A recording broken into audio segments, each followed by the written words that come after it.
Lepo pozdravljeni v novi in hkrati tudi zadnji epizodi letošnjega leta 2024. Za konec tega leta sem si zamislil, da bi naredili eno tako epizodo za nekje obsežt in iti skozi moje leto 2024, pa tudi leto na podcastu Benesere. Na začetku sem razmišljal,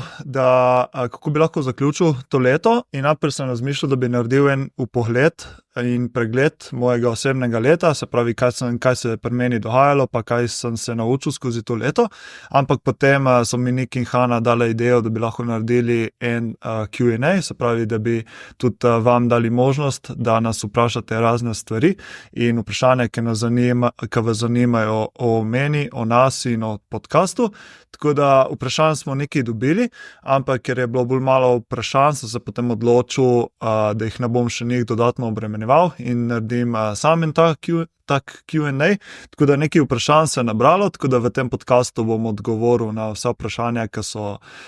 prišla. In bo taka zanimiva, sproščena in malo bolj kratka epizoda. Tako da zdaj lahko gremo kar na vprašanje, ki ste jih poslali. Prvo vprašanje, ki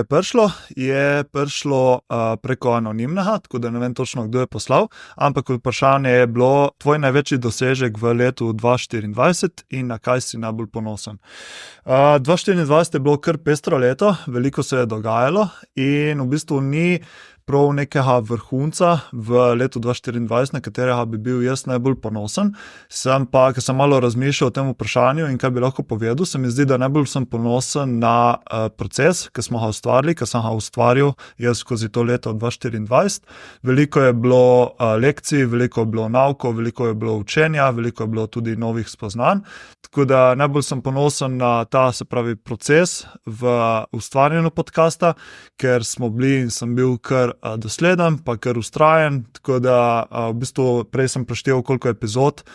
in posnetkov je ratalo na YouTubu in vseh ostalih platformah, tako da jih je ratalo vse skupaj 24, tako da se nekako lepo porazporeja po tej moji filozofiji, se pravi, da nekje 2 epizodi na mesec za podcast, tako da rata lepo 2 epizodi na mesec in je vse skupaj ratalo 24. Tako da mislim, da najbolj ponosen sem na to stvar, se pravi, da sem bil konsistenten, da sem bil vztrajen, da smo objavili veliko epizod z gosti, hkrati sem pa tudi več jaz snemal, ker v bistvu skozi leto sem potem dobil željo in idejo, da bi več tudi sam snemal, takih mini solo podcast epizod, da bi tudi z vami delil vso to znanje, pa razne spoznanje in nauke, ki sem si jih naučil. Tako da v tem letu sem ustvaril tudi potem 2 vloga. Prvi je bil z Emilom Ledenkom, kjer sem šel na ledeni potop in na njegovo delavnico dihanja, in potem zadnji vlog sem ga ustvaril pri dr. Matevžu Arčonu, kjer sem obiskal njegov Metaboliko 2 lab, kjer smo naredili testiranje metabolizma in pa telesne kompozicije. In pa mislim, da sem to najbolj ponosen v tem letu, se pravi ta konsistenca v ustvarjanju in pa hkrati vse te nauke in delo na sebi, ki sem ga naredil v tem letu. Do tega bomo še prišli, ker je prišlo tudi vprašanje glede tega. Potem naslednje vprašanje je prišlo z Instagrama, in sicer Marušo zanima, kaj so tvoje trenutne največje inspiracije v življenju. Tu me vprašal Aljaž, ki me je pred 14 dnevi povabil k sebi na svojo oddajo, ker smo šli teč tle po Brdih, in je v bistvu me tudi vprašal, katere so moje inspiracije za ustvarjanje in za delo in za to, kar počnem. In takrat sem odgovoril tako, da so v bistvu te motivacije razdeljene na 2 dela. Se pravi, prvo so moje osebne inspiracije, se pravi, zakaj počnem, zakaj toliko delam na sebi, je zato, ker hočem biti najboljša verzija sebe, se pravi, se hočem čim boljš počutiti, ker kadar sem čim boljši, pa se dobro počutim, živim dobro, se dobro počutim in pa hkrati lahko delam dobro za svet. In potem to drugo točko so potem tudi vezane inspiracije na drugi del, se pravi, velik del teh inspiracij, kaj me žene naprej, je tudi to, da delam dobro za svet, se pravi, da pomagam ostalim, da delim kvalitetne informacije, kar počnemo tukaj na podcastu. In potem še zadnji del teh inspiracij, motivacij je potem tudi nek denar, finančni vidik, se pravi, vse to, kar počnem, delam tudi s tem namenom, da bi lahko ven z tega si ustvaril nek personal brand, svoj biznis, ki bi mi omogočal nek svoj idealen lifestyle, se pravi, da bi lahko živel tako, kot si jaz želim in hkrati dobro živel, brez nekih finančnih izzivov in tako naprej, ker moja velika želja je, da bi živel po svojih lastnih pravilih in da bi imel tako delo oziroma tak biznis, ki bi mi omogočal moj idealen lifestyle, ker v bistvu tle na roki imam tatu,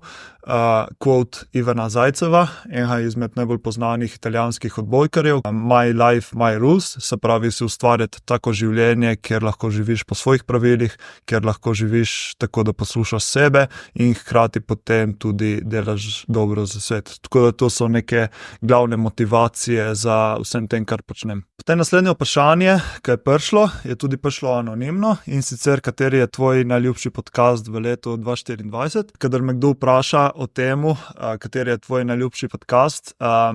je zmeraj malo težko odgovoriti, ker v bistvu se mi zdi, da s tem, ko izpostavim enega posameznika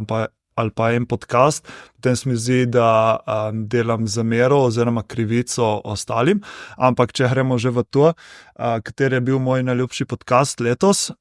težko določim samo enega, tako da bi mogoče izpostavil več takih in bo šel kronološko, tako da ni zdaj prvi, drugi, tretji, četrti najboljši, ampak recimo kronološko, začetek leta mi je bil ful všeč podcast z Majo Grintal, potem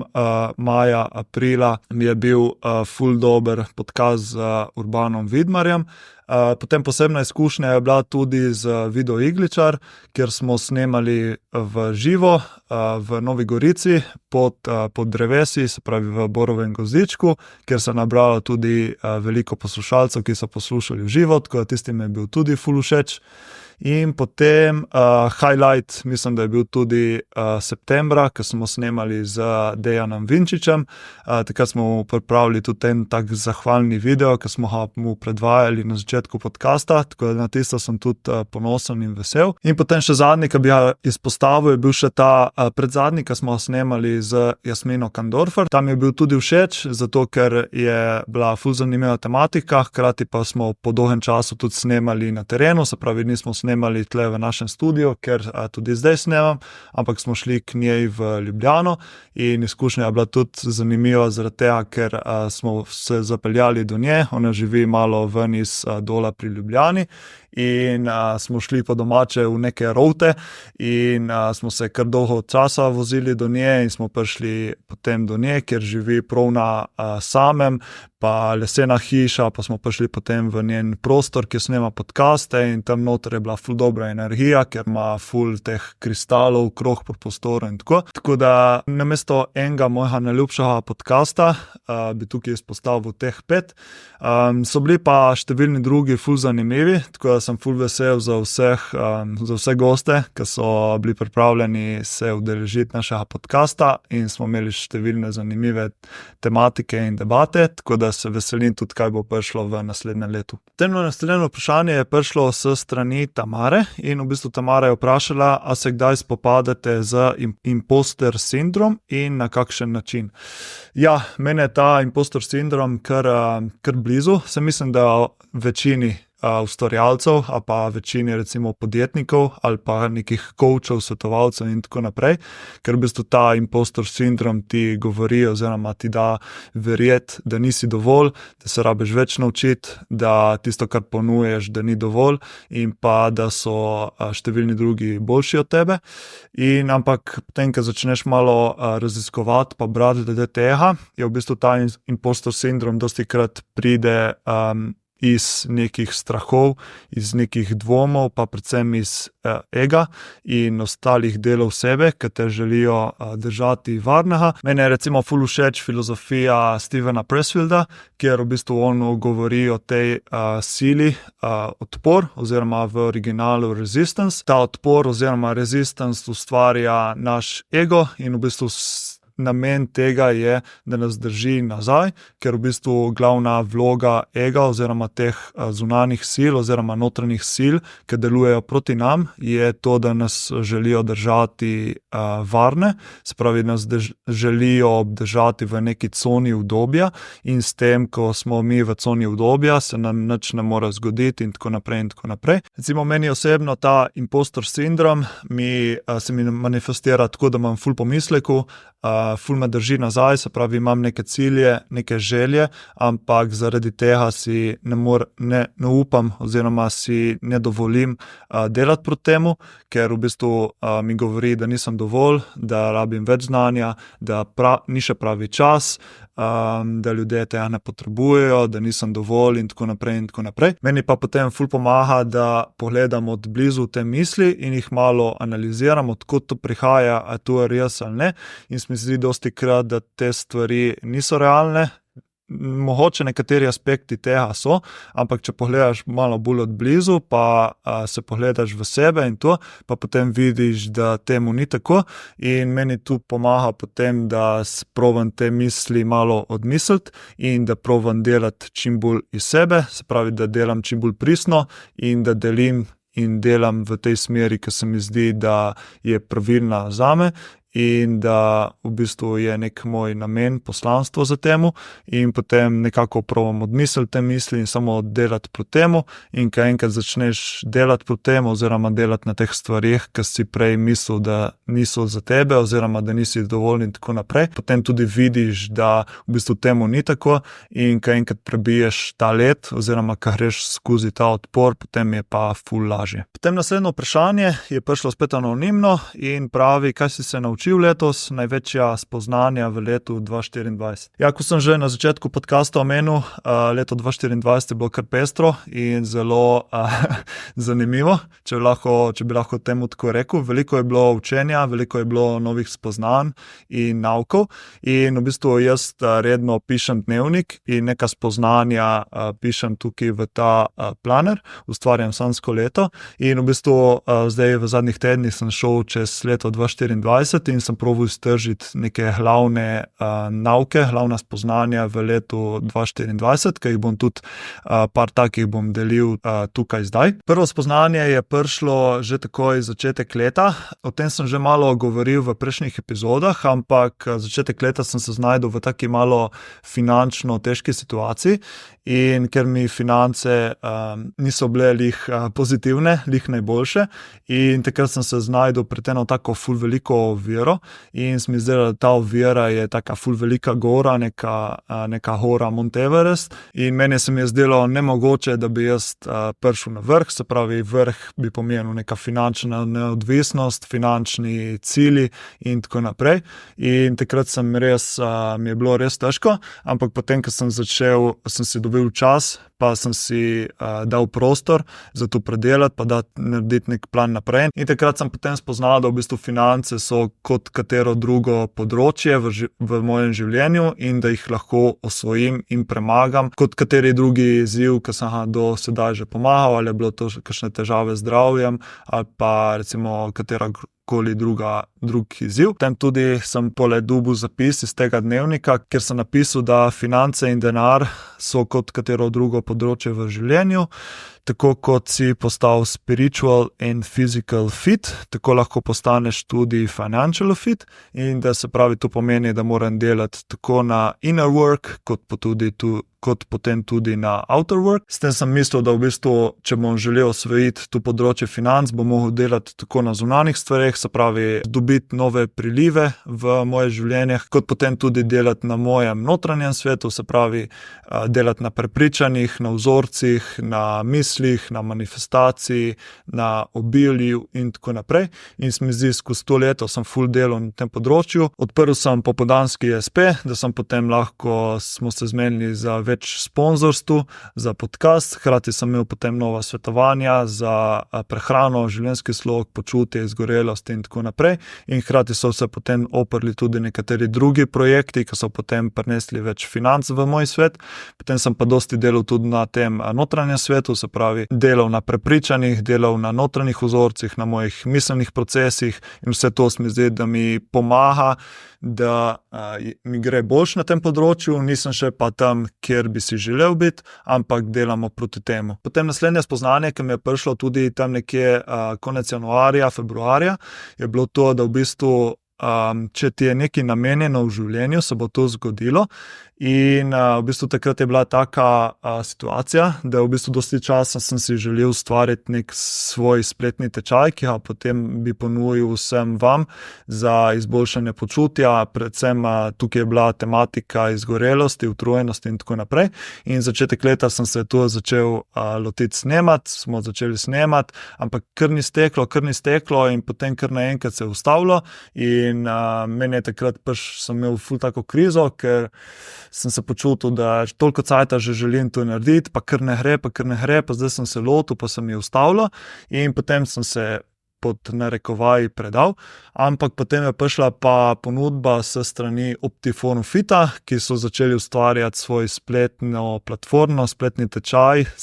skozi katero bi potem ponujali razne tečaje z različnih področji življenja in so potem tudi meni kontaktirali, če bi ustvaril tečaj za njih in potem tisto mi je dalo potem vedeti, da v bistvu, če je nekaj namenjeno v življenju, bo to prišlo in ti ne smeš preveč pušati v to smer, če vidiš, da ne gre. In v bistvu to je bila taka veliko spoznanje, ki potem zdaj provam tudi integrirati v življenju, se pravi postaviti namero in potem po eni strani čakati, po drugi strani pa tudi aktivno delati v temu in ko se potem oboje poklopi, potem je to idealna situacija za začeti. In v bistvu na podlagi tega istega prejšnjega spoznanja sem dobil potem tudi novo spoznanje in novo znanje o sebi skozi Human Design.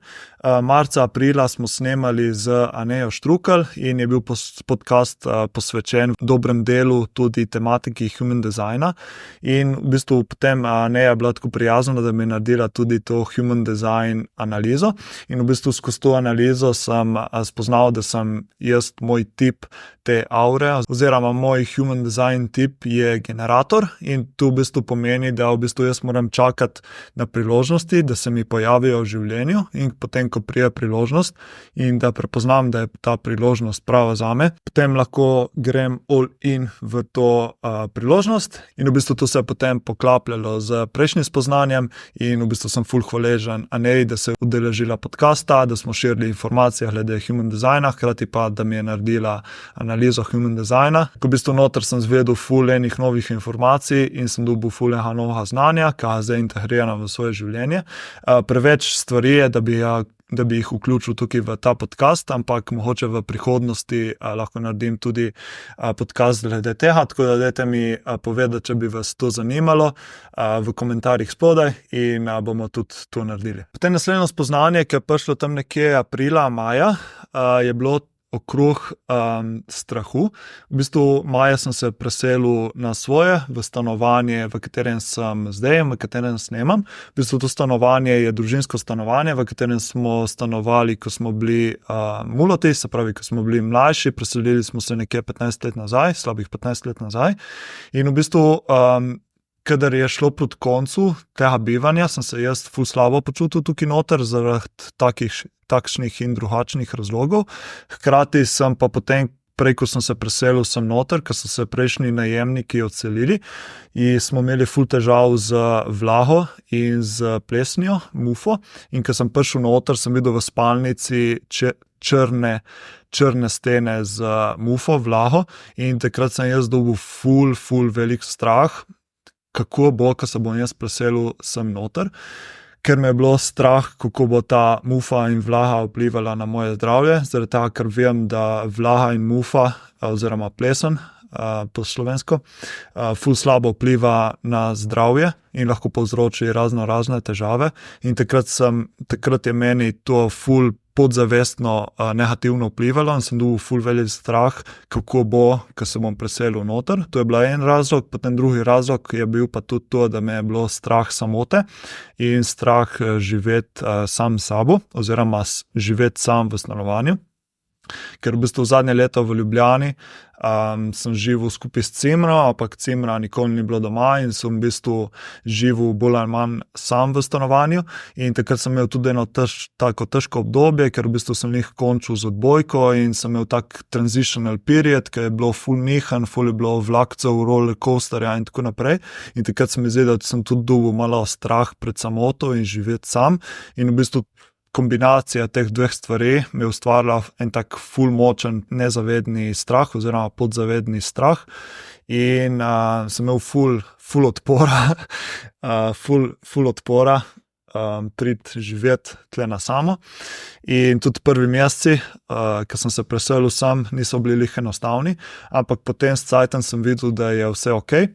In sem delal na tem, se pravi, sem sčistil stanovanje, sem dosti delal na energetskem prostoru in da sem si ustvaril eno tako klimo, tako okolje, ki meni ustreza. In pa hkrati sem delal tudi na tej samoti in da sem se naučil, kako živeti sam in mi je zdaj ful lažje in zdaj sem okusil to svobodo, kako je, ko živiš na svojem, ko si živiš sam in zdaj mi je pa ful cool. Tako da skozi to je prišlo to spoznanje, da v bistvu dostikrat nas neki podzavedni ali pa nezavedni strahovi držijo nazaj in nas preprečujejo, da bi naredili nove korake naprej, korake proti nekim ciljem, ki jih imamo v življenju. Potem naslednje spoznanje, ki se je razprostiralo čez celotno leto, se pravi skozi zapise sem videl eno tematiko oziroma en vzorc, ki se je ponavljal skozi celo leto in v bistvu ta vzorc je bil, da se jaz najbolj čutim največ sreče, zadovoljstva in dobrega počutja, kadar delam na velikih projektih, kadar čutim veliko strasti, poslanstva in kadar uživam v temu, kar delam. In v bistvu iz tega je prišlo to spoznanje, kot sem zapisal potem tudi v dnevniku, je, da v bistvu big projects and important project plus passion plus purpose equals magic. Se pravi, veliki projekti, strast, namen, vse to se potem rezultira v nekem občutku čarobnosti. Se pravi, ta čarobnost potem prinese sabo motivacijo, flow, strast, energijo in pa tudi ta zagon za naprej. In v bistvu veselje pri meni pomeni, da je to, da uživam, da sem zadovoljen in pa da čutim strast, namen in poslanstvo. In v bistvu ta vzorc mi kaže skozi zadnja leta ful močno in v bistvu zdaj skozi ko sem šel skozi to leto in v bistvu sem spoznal, da v bistvu moram delati malo več tega tudi za naprej, se pravi imeti neke velike projekte, ki mi veliko pomenijo, da moram čim več delati na namenu, strasti, poslanstvu in pa uživati v temu, kar počnem in to se mi zdi meni ustvarja neko dobro počutje in srečo, zadovoljstvo, tako da bom probal tudi v naslednjem letu integrirati čim več tega noter v svoje življenje. In potem še zadnja spoznanja oziroma nauki, ki sem se jih naučil letos, so prišla v zadnjih parih mesecih. Se pravi, oktobra, novembra se res nisem počutil dobro in se mi zdi, da je bil to, potem, ko sem gledal za nazaj, mislim, da je bil to rezultat tega, da zadnje nekje pol leta sem se malo izgubil samega sebe. Se pravi, nisem delal to, kar me res mene veseli, ampak sem delal druge stvari, ki se mi je zdelo, da bi jih mogel delati, da bi bil pod narekovaji uspešen in da bi mi uspelo. In v bistvu to je potem privedlo do tega, da sem se ujel nek začaran krog stvari, ki niso bile moje in v katerih nisem užival. In v bistvu potem oktobra, novembra sem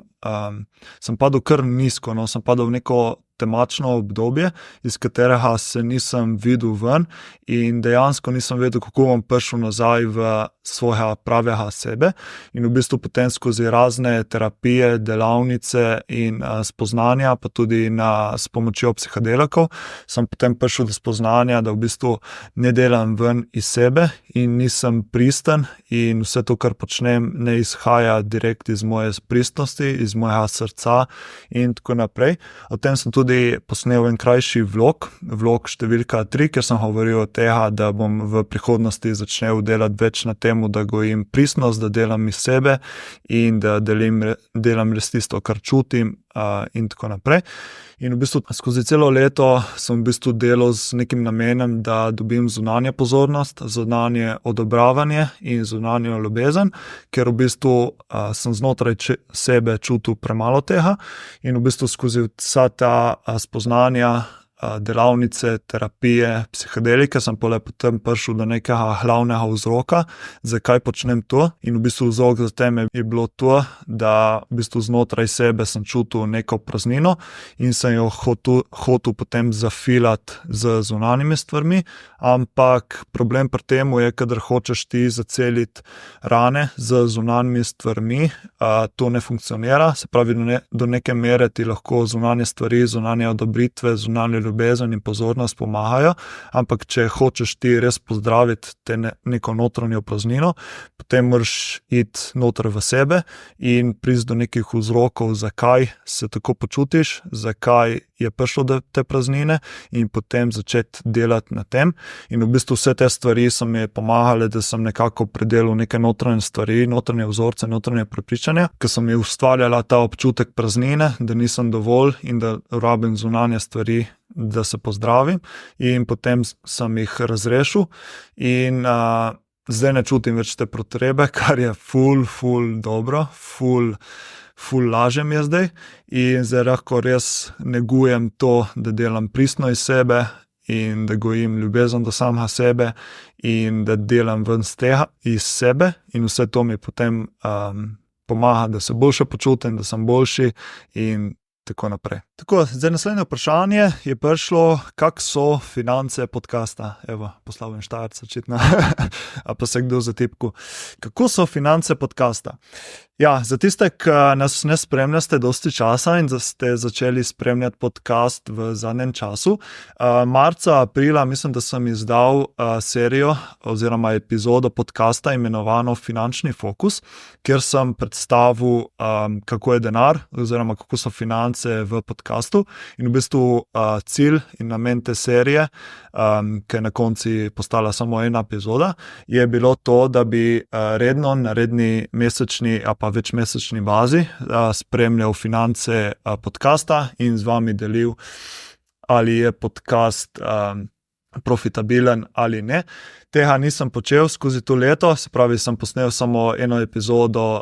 tam nekje aprila in takrat sem predstavil, kako so šle finance do takrat. In zdaj za konec leta pa sem imel željo, da bom naredil nek finančni obračun podcasta in kako je šlo na podcastu letos. Tako da potem prejšnje dni sem naredil obračun za leto 2024, ker me zanimalo, kako so ke finance, ker nisem sproti spremljal. In v bistvu prvi tak priliv oziroma donacija je prišla s strani mojih staršev, se pravi, tako jaz kot moja sestra smo dobili eno darilce strani njih, ker smo potem porabili za svoje namene. Jaz sem potem večino porabil potem za podcast, sem vložil potem v opremo. Se pravi, da sem uredil ta prostor, nekaj sem pa potem dal tudi v stanovanje, da sem nabavil in kupil stvari. Tako da pri njih smo dobili potem po 1000 vsak. Potem smo dobili podcaste, pa smo imeli 3 sponzorstva. Varuh zdravja, Vitanest in pa potem še Sibionics. V pogodbah imamo sicer klauzulo, da ne smem točno deliti zneskov sponzorskih ponudb, ampak lahko potem povem, da je bilo vse skupaj prilivov letos samo za ta podcast nekje 3000, medtem ko stroškov, se pravi, začeli smo z dobrih 1000 evrov minusa, potem dobrih 550 evrov sem potem vložil v studio, se pravi, da sem nabavil stvari, to je miza, stoli, luči, oprema, pa potem rože, pa omare, pa regali, pa tako naprej. Prej to je bilo vse skupaj nekje dobrih 550 evrov, potem nekaj je šlo za produkcijo, se pravi za Nika in Hano, in potem nekaj je šlo potem za Submagic, to je aplikacija, s katero ustvarjam klipe in izseke za socialna mrežja. Potem dosti je šlo tudi za SP, za popoldanski SP, preko katerega lahko potem izstavljam račune. Za oglase sem potem porabil nekje 300 evrov, za oglase za Facebook, Meta in Google. In potem še nekaj potnih stroškov, ker smo hodili v Ljubljano in tako naprej. Tako da nekje vseh stroškov je bilo za, se pravi, minus 1000, ker smo začeli s 1000 minusa, je se nabralo nekje slabih 4000, tako da zdaj na koncu balans leta je minus 767 evrov. Tako da sem mislil, da je boljša balansa, ampak ni lih tako dobro, kot sem mislil. Ampak je pa napredek, no? Tako da je manjši minus, kot je bil na začetku leta, oziroma sredina leta, ampak še vedno je preveč stroškov, sploh zdaj, ko se je zraven pride še potem SP, ki je nekje dobrih 100 evrov na mesec popoldanski, in to se potem nabere stroškov. Tako da cilj za 2025 je tudi to, da bom prinesel v podcast več prihodkov, tako s strani sponzorjev, kot potem tudi s strani mojih osebnih svetovanj, storitev in tako naprej. Sicer v ta balans nisem vštel storitve, ki sem jih imel zraven podcasta, se pravi zaradi svetovanja, predavanja in tako naprej, ker niso direkt vezana na podcast, ampak cilj za 2025 je sigurno izboljšati te finance. In potem še zadnje vprašanje, ki je prišlo, ki je direkt vezano na to, kar sem končal v prejšnjem vprašanju, je Marušo zanima, kateri so tvoji glavni cilji za leto 2025. O tem sem tudi kar dosti razmišljal, pa sem si vzel zdaj decembra čas za narediti nek plan za naprej. In v bistvu določil sem si 5 glavnih ciljev za leto 2025. Prvi cilj je ohranjanje zdravja, dobrega počutja in ravnovesja v življenju. Moja velika inspiracija, kar me navdihuje za naprej in tako naprej, je, da sem jaz najboljša verzija sebe, se pravi, kadar se dobro počutim in kadar delam iz sebe, potem se tudi vse ostale stvari v življenju mi poklapljajo. Zato je prvi cilj, da še naprej nadaljujem ohranjanje tega zdravja, dobrega počutja, fitness, notranje delo, ravnovesje v življenju, sami bo potem to omogočalo, da bom dosegel tudi vse ostale cilje. Ten drugi cilj je razviti biznis, da bom lahko udobno živel samo s tem, kar rad počnem. Se pravi, cilj je potem razvijati naprej moj personal brand, ponujati čim več storitev, predavanja, svetovanja, pa tudi potem na podcast prinesti nove sponzorstva in nove dile, da bi mi na dolgi rok to omogočalo razvijati svoj brand, skozi katerega lahko potem živim svoj idealni lifestyle. Ten tretji cilj je kar velik osebnostni cilj zase in v bistvu to, da bi napisal knjigo. Dosti časa in dosti let imam že to željo in cilj, da bi napisal knjigo, oziroma da bi postal avtor in da bi pisal knjige. In v bistvu zdaj za naslednje leto imam cilj, da bi napisal svojo prvo knjigo, v kateri bi delil svojo zgodbo in hkrati vse stvari, ki sem se jih naučil in dobil znanje z tega področja, na katerem delujem. Tako da tu mi je tretji cilj. Potem četrti cilj je to, da bi launchali oziroma da bi dali na trg AI aplikacijo. O tem ne moram več kot toliko govoriti, ker je še v razvoju, ampak cilj in idejo imamo, da bi razvili AI aplikacijo s pomočjo umetne inteligence in machine learning modela, v katero bi potem vključili pristop funkcionalne medicine, s katero bi potem ljudje si lahko izboljšali svoje zdravje, počutje in tako naprej. Povezal sem se z zdravnico funkcionalne medicine, ki je meni v preteklosti že pomagala izboljšati moje zdravje, počutje in vse ostale stvari v življenju. In meni je ta funkcionalna medicina zelo pri srcu in vidim velik potencial. Tako da ta stvar je trenutno v razvoju in upam, da bom čim prej lahko delil kaj več o tem in da bomo v tem letu launchali to aplikacijo. In nek tak cilj mi je, da bi dobili do konca leta 1000 uporabnikov. To se mi zdi, da je tak ambiciozen cilj. Tako da, we'll see about that. In potem še zadnji, 5. cilj je ljubezen in razmerje. Dolgo časa sem že samski in ful si želim dobiti neko osebo, s katero bi lahko razvil ta občutek ljubezni in uspešno razmerje. Tako da to mi je še en tak velik cilj in bomo videli, kako bo šlo. Tako da. Evo, to je to za ta končno epizodo leta 2024. Upam, da vam je bilo zanimivo, da ste dobili mogoče kakšne nove poglede, pa da sem lahko predstavil sebe pa podcast še z malo druge luči. Na tej točki vam želim vse dobro v 2025, veliko sreče, zdravja, uspeha. Bi pa na tej točki sem se še spomnil, da bi lahko delil eno objavo, ki sem jo videl pred kratkim na Instagramu. V bistvu na Instagramu sem videl objavo na profilu Sisters Village, ki se ukvarjajo z astrologijo in numerologijo, in v njem je pisalo, da v bistvu 2025 je leto 9 v numerologiji, in v tej objavi so rekli, da v tem letu 2025 ne bi prišlo do zaključka nekih starih poglavij in starih stvari, ki so nas pestile v preteklosti, in da v bistvu 2025 je tudi leto novih začetkov.